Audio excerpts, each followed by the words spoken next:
Endi yana nima qilish mumkin? Hammaga ham bas ekan. Tabiat masala oldingdagini ko'rmasang. Jinoiy to'da guruh paydo bo'lgan mashina. Men qutuldim demasan. Bu qamalgani bilan. Bu yutqizdi, bu tutildi bu. Aka darbadar bo'lib chiqib ketish kerak bu yurtlardan. Yedim men shu narsani. Bu chiqib olib yana tavba qildim bu hozir qanaqa qilib qaysi yuz bilan, qaysi aql bilan bu chiqib tarmoqqa nima deb murojaat qilyapti-da? To'g'risini aytsa-da, bu ko'tarolmaslik kerak aslida. Mo'min odam. Achchiq kelib ketadiki, bunaqa ishni qilgandan keyin o'zi, misol shunaqa holatda bo'ladigan bo'lsa, aka men xato qildim, tavba qildim, Alloh kechirsin deb u insonni nima qilsa ham U sen uchun ertalabdan kechgacha mehnat qilayotgan odamni bilmaydigan bo'lsa. Jinoyat tarkibi nimadan kelib chiqyapti? Voqealar rivoji butunlay boshqaligiga o'zimiz ham guvoh bo'ldik. o'ldirib yuborgan buni. Mana shunaqa holatlarga guvoh bo'lgan. Va birovni ayoliga, birovni oilasiga, ya'ni bitta odam ketayotdi, uni kimdir olib qoshniga tiqib olib borib, tan jarohati yetkazdimi? Tug'ilmagan farzandi nobud bo'lishiga kim sabab? Oilasini buzayotgan, bugun tarmoqqa chiqib yig'lab, "Men falon qilmoqchi bo'ldim" deb jar so'rayotgan erkak o'ylash kerak-da. Jamiyat muammosi turibdi. Oila instituti parokandaga uchrayapti. O'sha jabrdiydan otasiga aytaman, shaxsiy fikrim meni. Siz o'sha rahmatullohni o'rniga qo'yib ko'ringchi. Siz o'shani o'zi sal tafakkur qiling uyga borib. Lekin biz unutamiz, biz adashamiz. Alloh taolo unutmaydi, Alloh taolo adashmaydi. Har bir ishning javobi bor.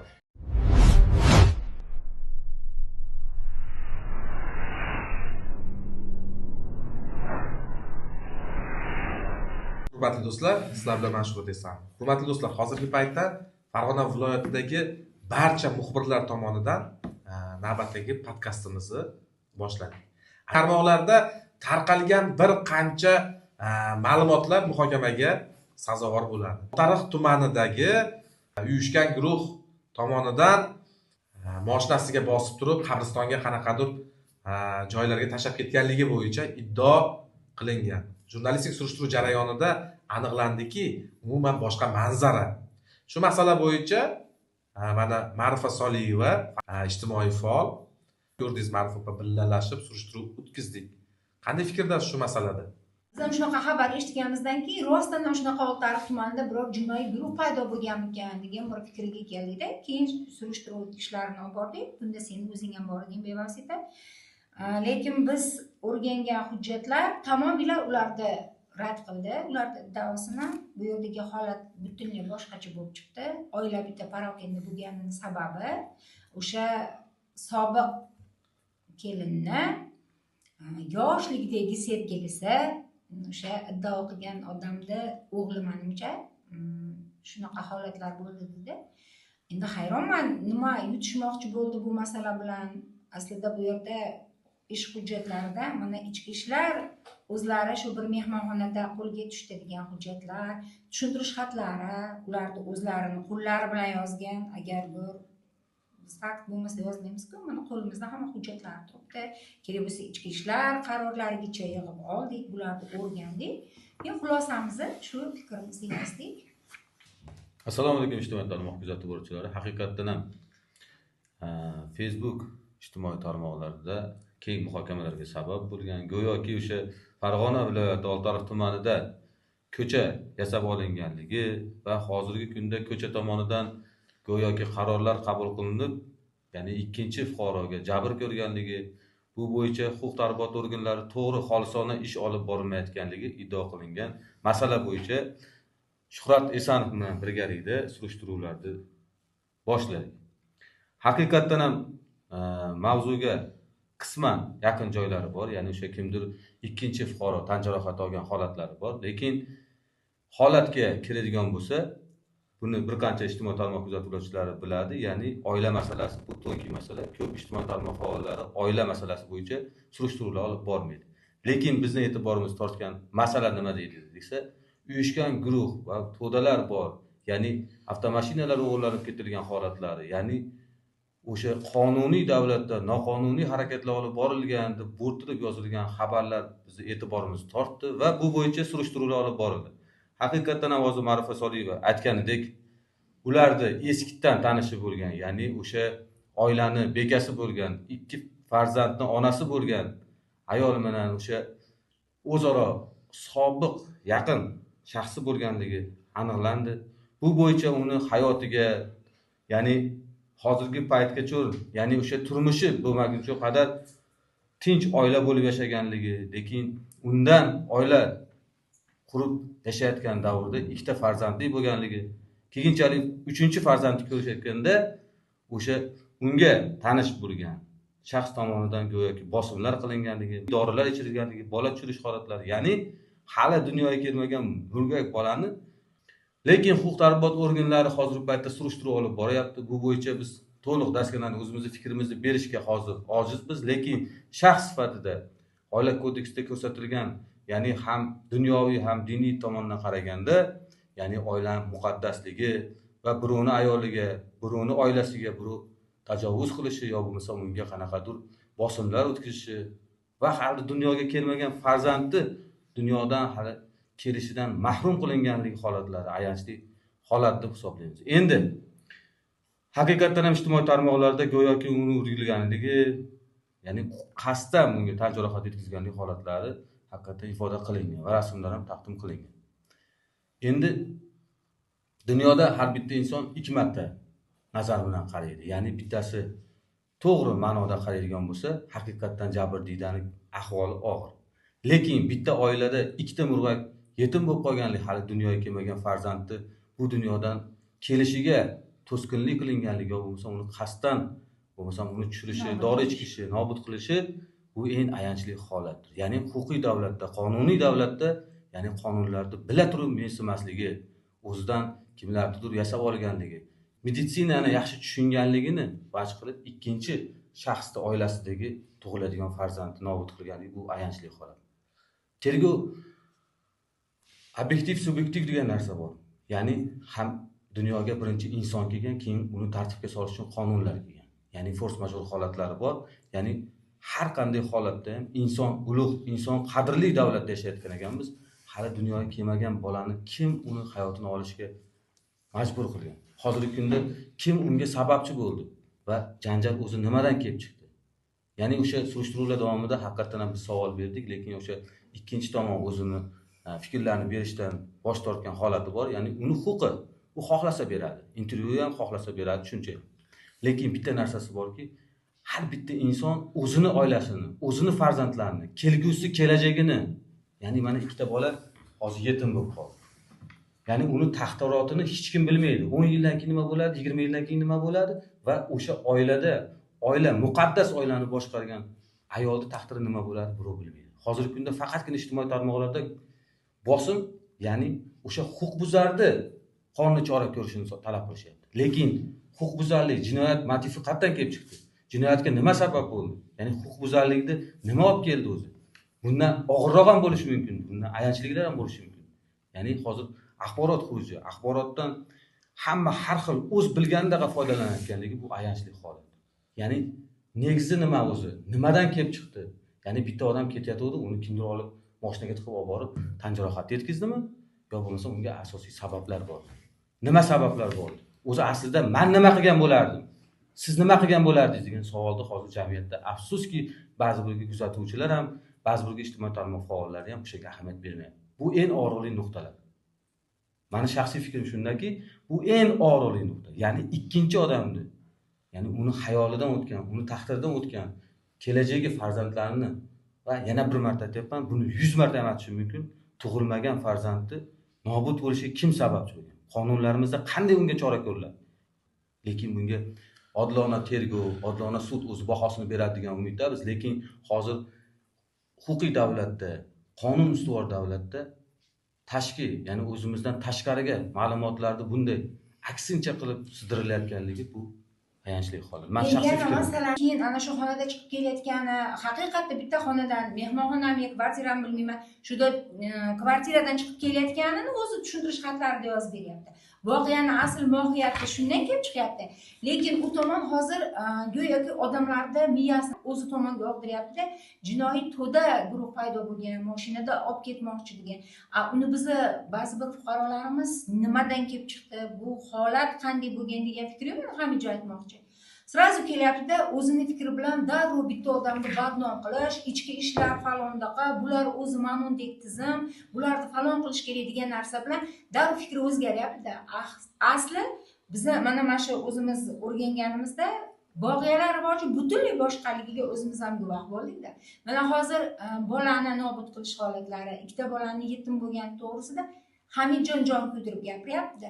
Lekin asli o'sha oilani tebratayotgan kelin, ana shu kimnidir oilasini buzayotgan, bugun tarmoqqa chiqib yig'lab, "Men falon qilmoqchi bo'ldi" deb jar so'rayotgan erkak o'ylash kerak-da asli buni. Biz huquqiy jamiyatda yashayapmiz. Mana erkinlik degani hamma narsani qilish mumkin degani emas-ku. Biz bunaqa holatlarga rosa guvoh bo'lyapmiz. Holat bo'yicha jurnalistik surishtiruv jarayonini olib borishimizda o'sha kelinini topdik, qidirdik.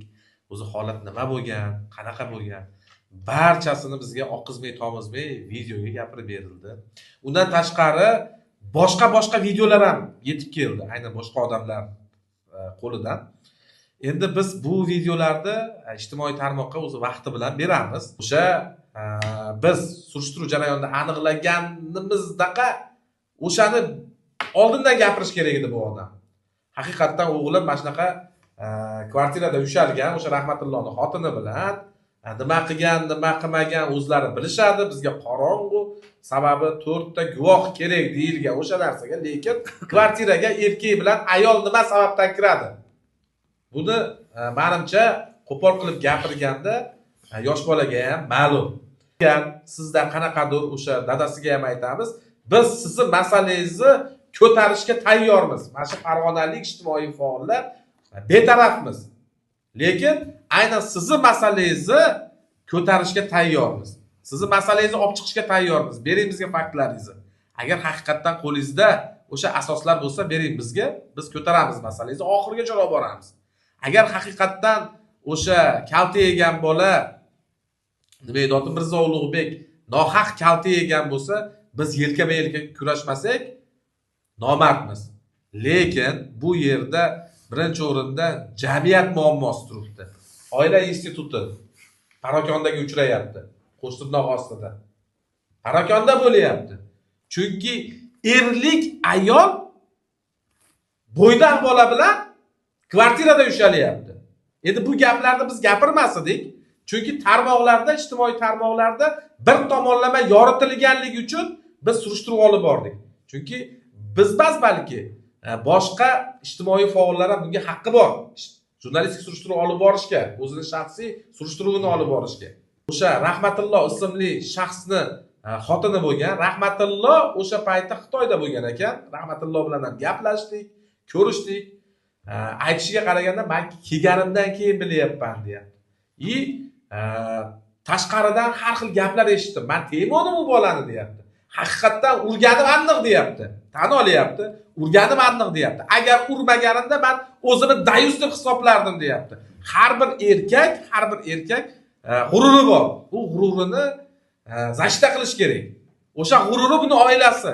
Endi buni oilasi rasvo bo'lib ketyapti. Ikkita bola yetim qolyapti. Kim bunga baho beradi? Huquqiy baho berish kerak-da bu holatga. O'sha Hamid akam aytgandek, jinoyat aslida nimadan kelib chiqyapti? Jinoyat tarkibi nimadan kelib chiqyapti? Ana shunga urg'uni berish kerak.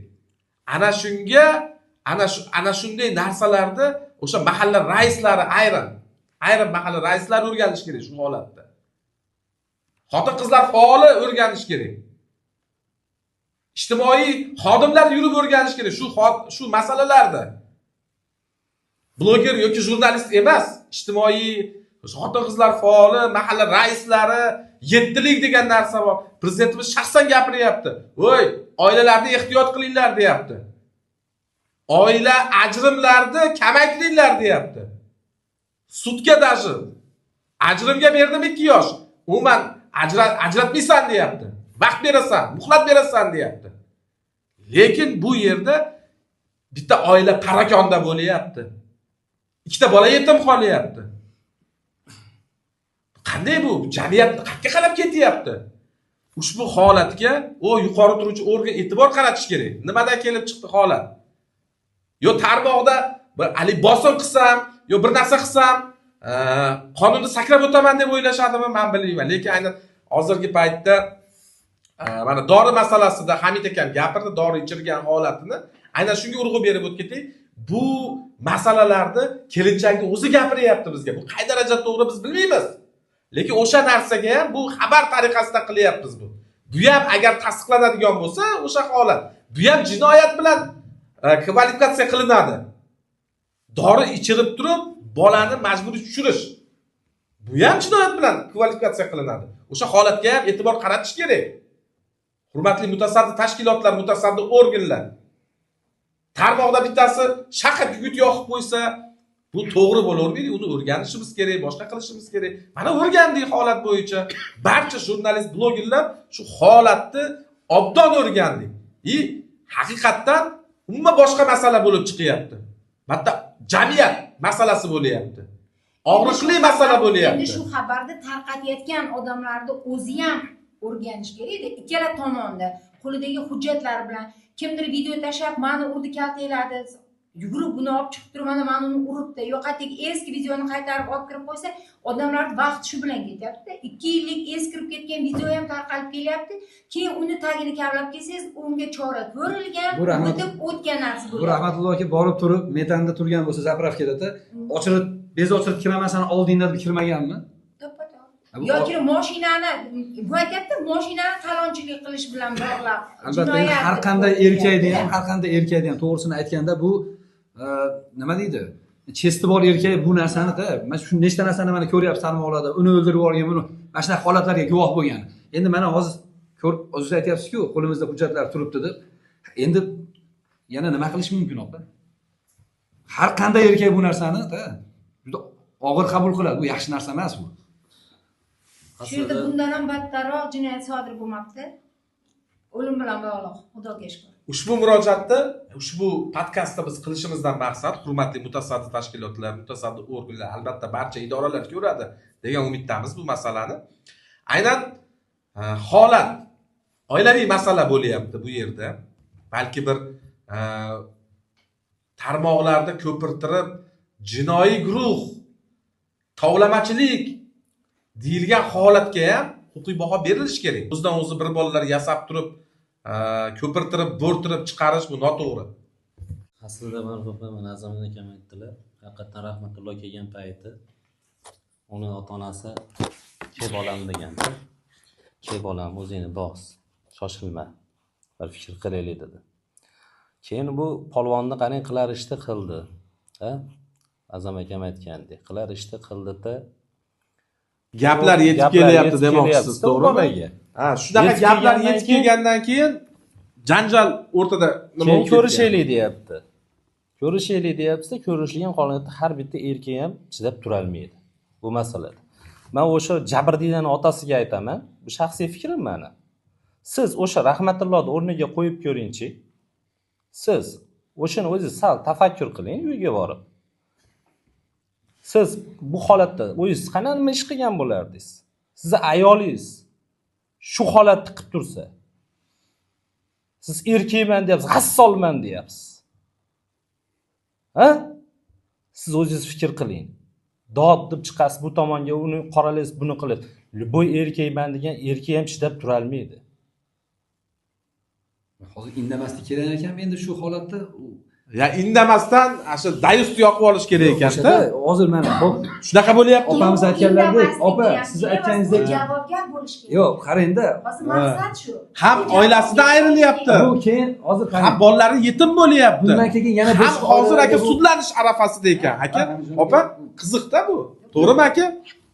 Hozir bu tengilmasa yana bundan keyin yana bitta boshqa oilaga bu insonlarning hayotini bunaqa qilib parokanda qilishlik bu hech kim haqqi yo'q bu narsaga. Bo'lib hamki, mana hozir siz aytmoqchi, ham mana shu yerda aytyapti, ham o'zi bu tomondan ish ko'rsatgan, ham tarmoqqa chiqib jar solyapti-da, maqsad uni aybdor. Bu uyatmasmi o'zi aslida-da bu narsani shunaqa qilish. Endi nima qilganda ham siz aytganingizdek bu yomon fojia bilan yakunlanishi ham mumkin edi bu narsada. Xudo shundan saqlab qo'yapti. Bu uzr manzil qilib men shu narsani yoki bir boshqacha yo'li bilan buni tushuntirishni o'rniga bu chiqib olib yana tavba qildim bu hozir qanaqa qilib qaysi yuz bilan qaysi aql bilan bu chiqib tarmoqqa nima deb murojaat qilyapti-da. Qarang, tavba qildim, to'g'ri Ish surib ko'rgan bilganlar bordir, mahalla-ko'y eshitganlar, bular qanday fikrga keladi degan narsa yo'q. bir farzandlar o'zini Mana hayoti ko'ryapsiz- yo'q, mana ko'rinmayaptimi ko'ryapsiz, ekan, opa? keyingi paytlarda rosa shunaqa narsa sho'rshuv bo'lyapti. Mana o'zimiz Shuhratjonim biladi. Kimdir chiqib tarmoqda baqir-chaqir qilib o'zini haqligini isbotlashga urinyapti-da, hamma shunga qarab ketyapti. Demak, o'sha haq, mana bunday holat bo'lgan deb o'ylayapti odamlar. Aslida voqea boshqacha bo'lib chiqyapti. Buni o'zimiz ham faoliyatimizda ko'rib kelyapmiz mana. Lekin bitta narsa haqiqiy, mard, haqiqiy haq bo'lgan odamlar har bir gapiga hujjat bilan berib, o'zini oqlab, ichki ishlar prokuraturaga borib masalasini hal qilyapti-da. Biz demokratik davlatda yashayapmiz. Bugun menga so'z erkinlik berdi, men xohlagan gapimni gapirishim mumkin degani emas-ku. Ya'ni erkinlik berdi. Din erkinligi berildi, hamma bir tomonlarga oqimlarga aralashib ketdi. Til erkinligi berildi, so'z erkinligi berildi.